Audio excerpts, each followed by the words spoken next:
over to Professor Galai, who's going to tell you more about the Masters of Arts in Organizational Sciences. Well, thank you very much, Nicola. My name is Galay Debebe. I am a faculty member in the Department of Organizational Sciences and Communication, and I am the director for the graduate program in Organizational Sciences. So Organizational Sciences and Communication is a department that has three different programs. My program, Organizational Sciences, is one of those three. So I'm going to start by welcoming all of you here and letting you know that I'm very happy that you have stopped in to hear about organizational sciences. I am very curious about what you have on your mind as I go through the slides, but also why you have come, why this program, what is drawing you to this program, and perhaps I can address some specific questions about how this program might be a part of your journey, your professional journey, and your personal journey. So I'm going to start off with telling you a little bit about the philosophy and the conceptual foundations of our program, as this is always the orienting point. So organizational sciences is a program that was envisioned as a intellectual and practical training experience for people who are interested in leading and in managing organizations. So we seek to equip leaders and managers with the knowledge and skills about organizations that will enable them to become effective in navigating the complex organizational environments that we are all experiencing every day, and it increasingly is complex as we are seeing with our own eyes the rapid changes driven by technology and globalization and political and cultural shifts as well. So how does one effectively lead and manage in this kind of environment? Organizations are affected by this environment in profound ways, and so that also has an impact on us in the whatever work we happen to do. So this program is grounded on four pillars, philosophical pillars. One is a systems perspective. And basically, a systems perspective means that we understand and recognize that human behavior in organization settings is impacted or arises out of context. So in all of our classes, we try to take this context seriously, to try to understand how this context is shaping the nature of work, our experiences at work, the kind of tools that we're using, the way work is changing, the way that this environment is changing the way that we interact. And the environment for us is not just the domestic environment, but also the global environment. So, for instance, the shift towards remote work is now a global phenomenon that has transformed how we work. We're still feeling our way through what does that mean for organizations? What does it mean for many of the things that we were accustomed to having satisfied within organizations, such as mentoring, such as teams, and what new forms might mentoring take in a remote work kind of setting? How do we build strong teams in that kind of setting? So organizations are grappling with this issue right now. So those are the kinds of things that we take on in our classes and make it as practical and as meaningful for the world that we live in today. So the second pillar is that we are committed to the acquisition and mastery of multiple interdisciplinary diagnostic frameworks and the behavioral skills that come from that. So we understand, again, we not only take on an interdisciplinary a systems perspective, but the interdisciplinary perspective says that the complexity of organizational behavior cannot be understood using the perspectives, the theories, the understandings, and the knowledge that has arisen in just one field. We draw on psychology and sociology and cultural anthropology, political science, economics, all to understand not only the environment of organizations, but also in the internal processes and dynamics within organizations. The third pillar is that we have a multi-sectoral application in mind. So being in the College of Arts and Sciences, we're able to really expand our horizons to not only explore effectiveness from the point of view of the business organization, but from the nonprofit, public, and international organization as well. And I will talk in a little while about our students and how they hail from all of these places. And this has been a real benefit for our classes because there are different kinds of preoccupations and foci in these different sectors. And our classes are relevant no matter what sector you work in, whether you're an entrepreneur, whether you are working for a large multinational or a large international organization or a non-governmental organization or the government, it doesn't matter. We all need to be able to read the environment, understand how to navigate change, and apply that kind of knowledge and skill within our own organizations. So we have multiple frameworks for diagnosing what's going on in organizations, and we can apply it in a lot of different kinds of organizational settings. And finally, we're guided by a scholar practitioner model. So a number of our students have gone on. Some have actually come to our program interested in pursuing a PhD, and this is on their path to that. And certainly this program has really a strong scholarly orientation. But there are also people who really want these diagnostic frameworks, want to understand organizations to be effective practitioners. We don't really create this duality in the program. We understand we're all practitioners, and a scholarly perspective is very, very useful in being able to diagnose what's going on in organizations. This comes back to and is inspired by a social psychologist, Kurt Lewin's very insightful comment that there's nothing as practical as a good theory.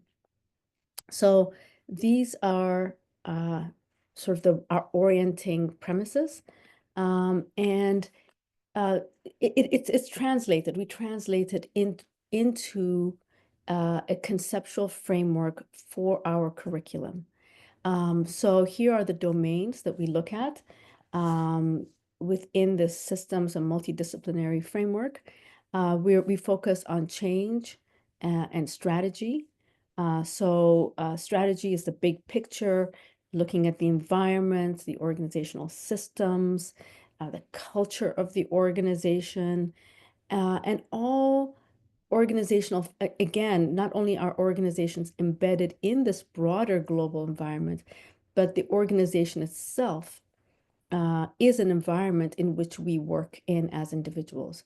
So the strategy, the culture, the systems all impact our experience of effectiveness or not effectiveness, relationships, and within organizations. So we look at strategy and how the organization is positioning itself to deal with the external environment, how it is structured within, and this is critical for change management. The other domain that we focus on is leadership and communication. the strategy formulation is integrally linked with leadership.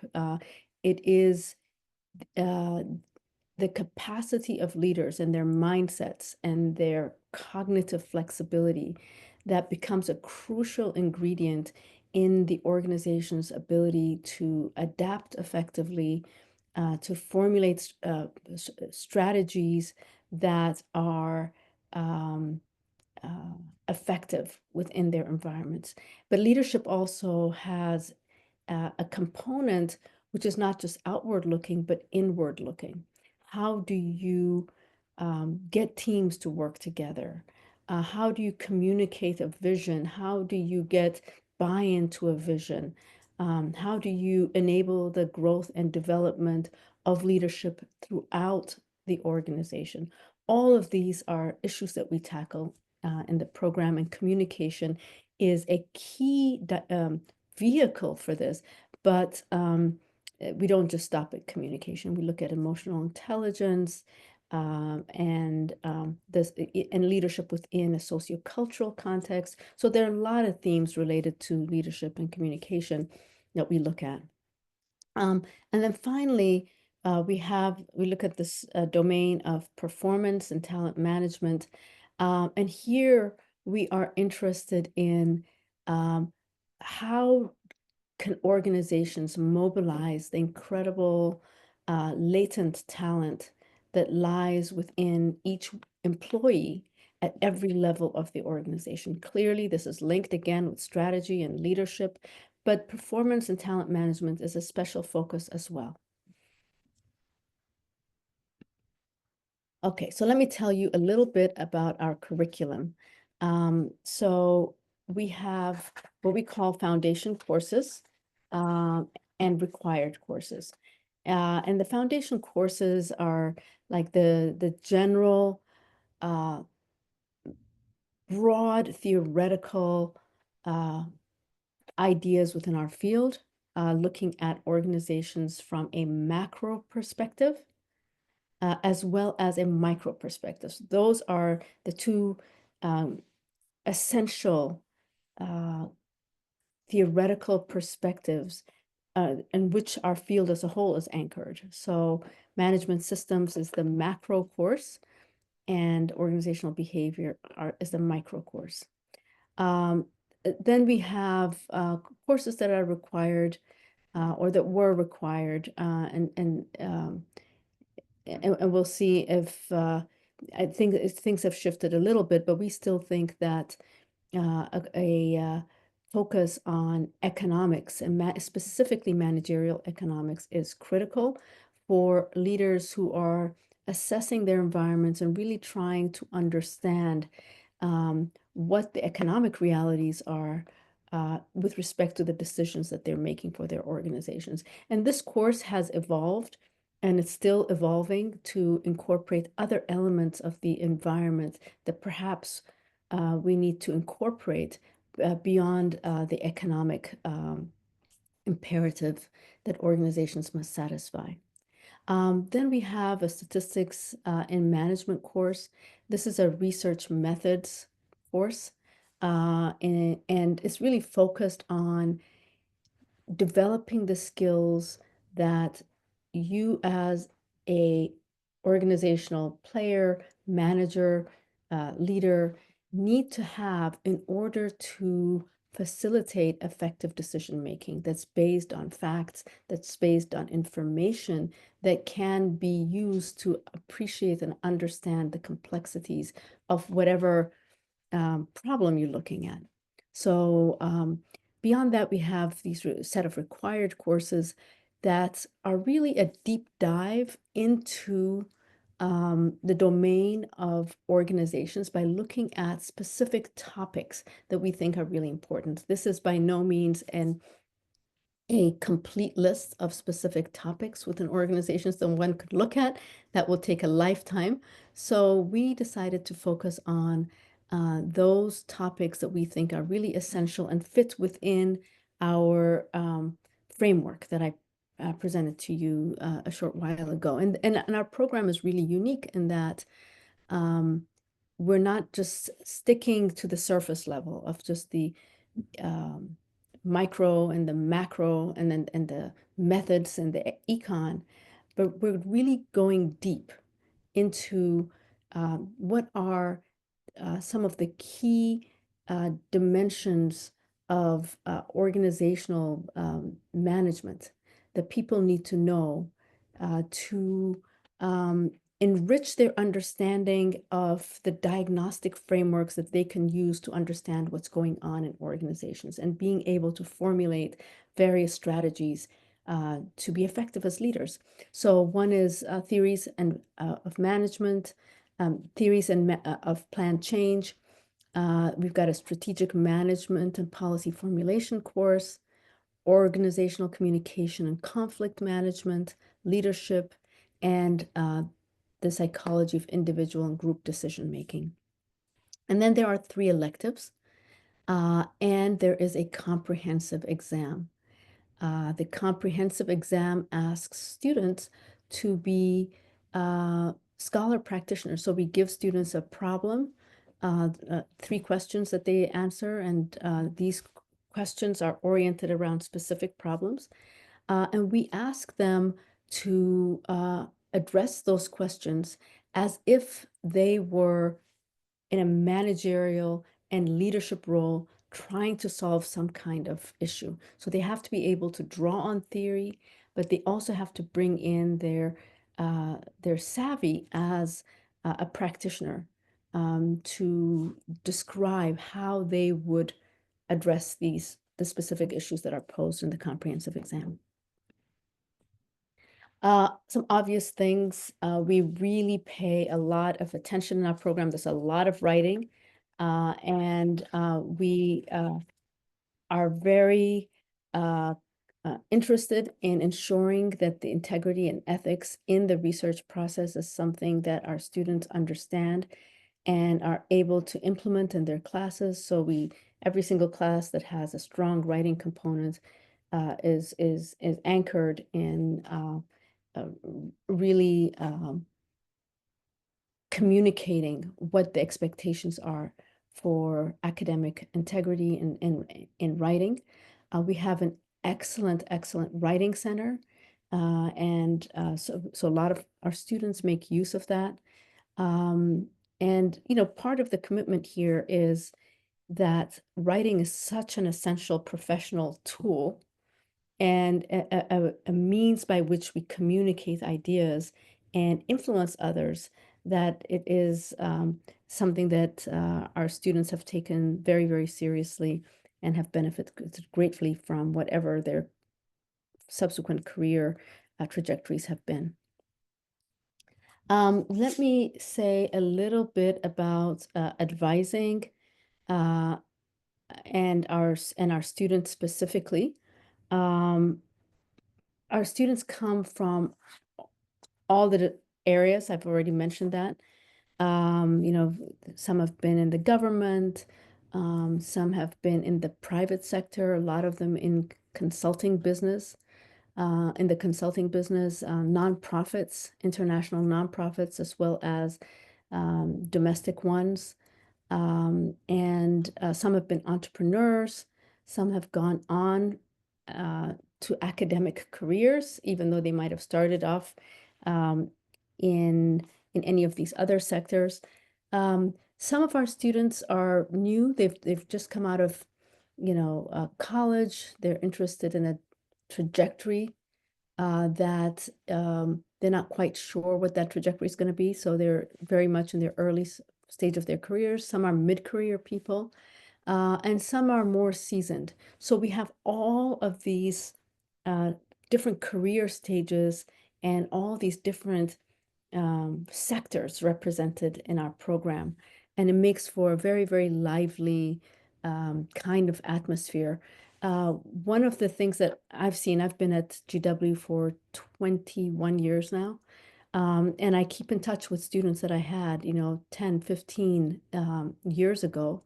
And it's quite interesting to see the trajectories that our students have taken. And as I am communicating with our alums, to see the influence of this program in their lives, in their career choices. It's taken them in lots of different directions. They start off in one place, but they end up doing either more work in that area or really going in different directions. It's a very gratifying experience for me. So our faculty and staff um, uh, are here. We have some IO psychologists. We have uh, people from business schools. We have social psychologists. We have sociologists. We have the whole range of disciplines. Well, not all of them, but we do have adjuncts also. So we draw on some adjuncts to fortify um, our program in terms of disciplinary perspectives, but this is the core faculty.